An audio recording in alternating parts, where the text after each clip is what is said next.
lot of people's dream car is a Ferrari. Growing up, what was yours? Oh, I loved Ferraris, but I loved the look of the classic Porsche. I loved Aston Martins and James Bond. I mean, Sean Connery tooling around in those things. Those were beautiful. Um, uh, that would probably be the main ones that I dreamed about. And so your first car, do you remember it? A Volkswagen Rabbit. Uh-oh. I mean, it took me across the country 3 or 4 times, broke down almost every time, but we get what we can afford. Right. And you're very successful yourself. What when you finally put all that money down? What was the car you got? When what? You finally put all the money down on that car that you could finally get. Well, I do have a Porsche now. Hey. There you go. Yeah, I do have a Targa, so I can drive on the PCH with the top down once in a while, which is a great feeling. But the reality is that the kind of sports cars in our film, the funny, shocking thing, since I've gotten in them, is they're not comfortable. They're not what we drive when we buy expensive sports cars. They were, prototypes, just kind of tin cans, overgrown go-karts, just a massive engine with the bare minimum of whatever they needed to put on top of the engine to drive it.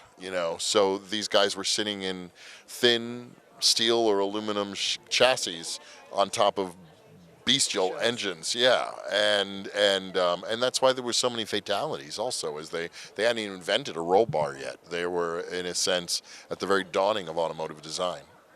And what are you looking forward to people seeing the most out of your film?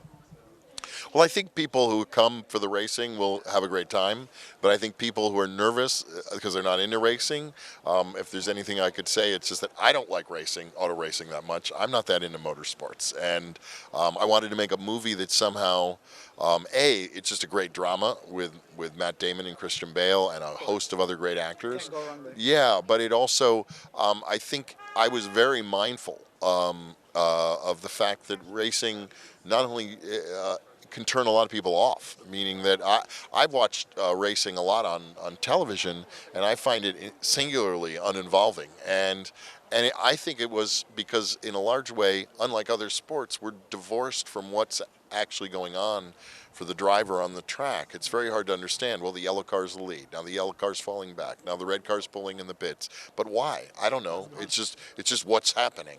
And so one of my goals making the film was to take the camera and the drama to a different place.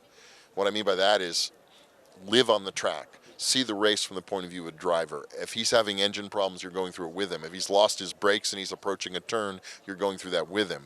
If he's in the pits trying to get out in time to stay in some kind of decent relationship with his competition, you're doing that. But you're understanding what Matt and Christian are going through in the trenches of the race.